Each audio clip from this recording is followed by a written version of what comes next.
Welcome back to Parental Alienation and Narcissism by J. Claude McDaniel. This program is to help you heal and navigate through the hardships associated with narcissistic alienation. Please like and subscribe. Welcome to episode 25. My name is J. Claude McDaniel, author and victim of alienation. I share my experiences, education, and provide valuable information that I hope will help you navigate through your plight. This episode is opinion-based narrative on the subject of the ways those alienated are secretly affected. In Part A we'll discuss the silent ways love is stolen. Part B will be relative to when silence becomes the hardest part. Now for the silent ways love is stolen. Some losses announce themselves with arguments. Others arrive in silence. Emily noticed at one birthday. She checked the mailbox one last time. Nothing. She glanced at her phone. No message. No missed calls. No simple happy birthday from the son she had once tucked into bed every evening. It wasn't anger she felt. It was uncertainty. Did he choose not to contact her? Or did he never know she had been trying to reach him all along? That question stayed with her far longer than the birthday itself. As time passed, Emily began to understand that parental alienation doesn't always happen through dramatic confrontations. Sometimes it happens quietly. One missed letter. One unanswered message. One returned gift. One forgotten invitation. Each event seems insignificant on its own. Together they slowly reshape a relationship. Emily continued sending birthday cards, holiday greetings, small gifts that reflected memories only a parent and child would understand. She imagined him opening each package with a smile. Years later she discovered that not everything she sent had reached its destination. Some items disappeared. Others arrived late. Some may never have arrived at all. Whether through misunderstanding, poor communication, or intentional interference, the result was the same. A child believed his mother had forgotten him, and a mother believed her son no longer cared. The silence between them grew. Another painful change came gradually. As new relationships developed around her son, family roles naturally evolved. Children often build meaningful connections with caring adults who enter their lives. Those relationships can be healthy and valuable. But Emily quietly struggled with something different. She feared her own role was slowly disappearing.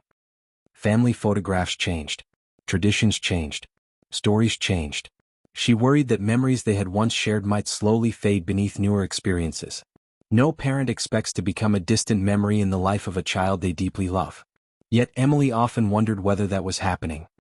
Perhaps the most difficult part was that few people recognized her pain. Friends assumed time would solve everything. Others believed the distance reflected ordinary family changes. Very few understood how isolation can develop quietly over many years.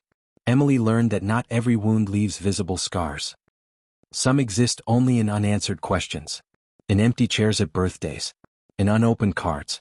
In love that continues despite never knowing whether it was received. In the next part B of this episode, we'll explore when the silence becomes the hardest part and the pain that goes with that.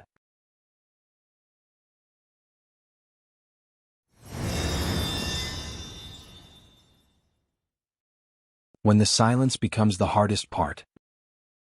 As the years passed, Emily realized that the greatest challenge wasn't simply the absence of communication. It was living without answers. Did her son remember the bedtime stories? Did he know she still celebrated his birthday every year? Did he realize she never stopped loving him? Or had those memories slowly faded beneath years of distance? The uncertainty became one of the heaviest burdens she carried. Alienation often creates wounds that others cannot easily see. There are no visible injuries. No dramatic confrontations. No obvious signs for friends, neighbors, or coworkers to recognize. Instead there is quiet grief, repeated disappointment, and a lingering sense of being separated from someone you still love deeply. Emily also experienced another unexpected loss. Some people unintentionally minimized her experience. Perhaps they believed time would naturally heal the relationship. Perhaps they assumed both parents shared equal responsibility. Perhaps they simply didn't understand how complicated family estrangement can become. Whatever the reason, those conversations often left Emily feeling even more isolated.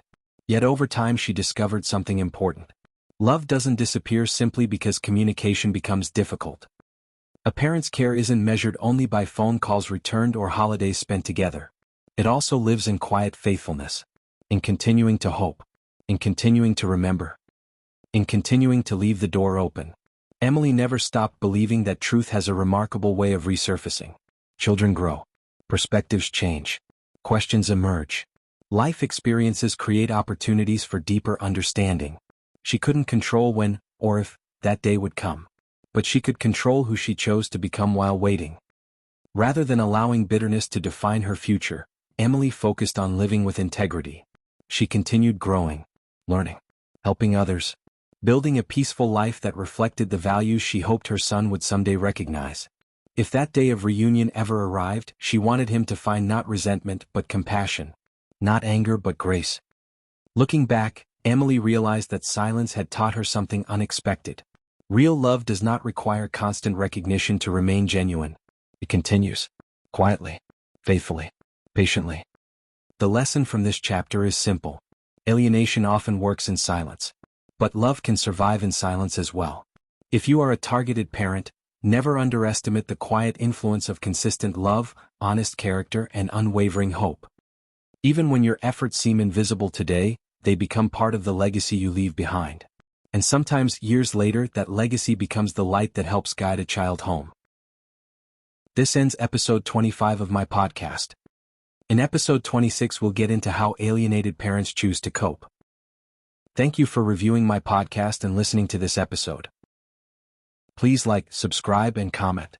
It helps this valuable site to grow and spread sound child behaviors and alienation information. Sincere thanks, J. Claude McDaniel.